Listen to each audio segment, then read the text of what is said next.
Good day sa atin mga kaparmer. Check natin ngayon yung pinapatabasan ko dito sa kabilang porsyon. Gulpong kakawan po ito. So masukal na kasi, kaya para tuloy-tuloy yung paglaki, malinis. Yan, puro kakawan po ito. Meron ding alternate na mga dwarf coconut. Ayan, medyo makahoy pa po siya.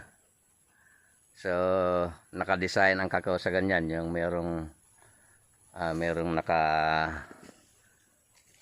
naka-filter sa kanya.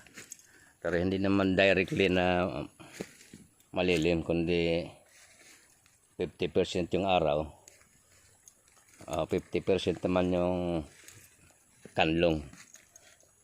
So yan, napakaganda po ng kakao. Ang ganda po yan, halong baliti. Approximate nasa na itong kakao natin, 3,000. Ngayon mayroon pa tayong pinapatanim. Tuloy-tuloy pa yung tanim natin ng kakao. Kasi kailangan natin yung mass production. Yung marami tayong makukuha. So mayroon ding alternate yan na rambutan. Medyo madalang lang ang rambutan dyan. So tingnan natin. At patatandaan ko ngayon to ng sa kanila.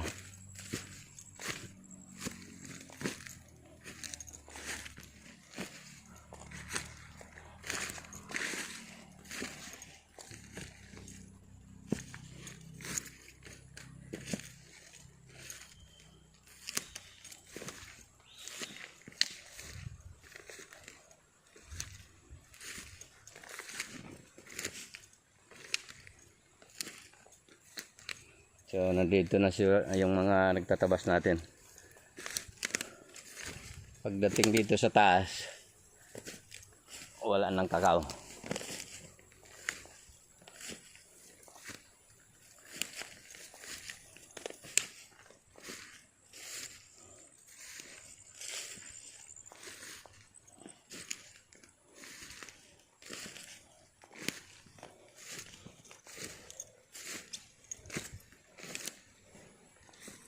So nandito pala sila.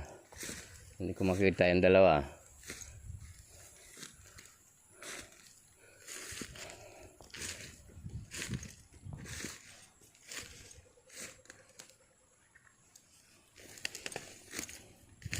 Dito sa portion na to wala na tayong kakao dito.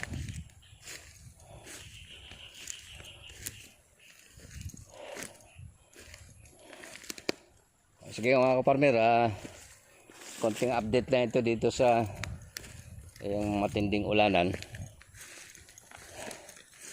Ngayon ako nagkaroon ng pagkakataon para mag-video, mag-update sa ating ginagawa.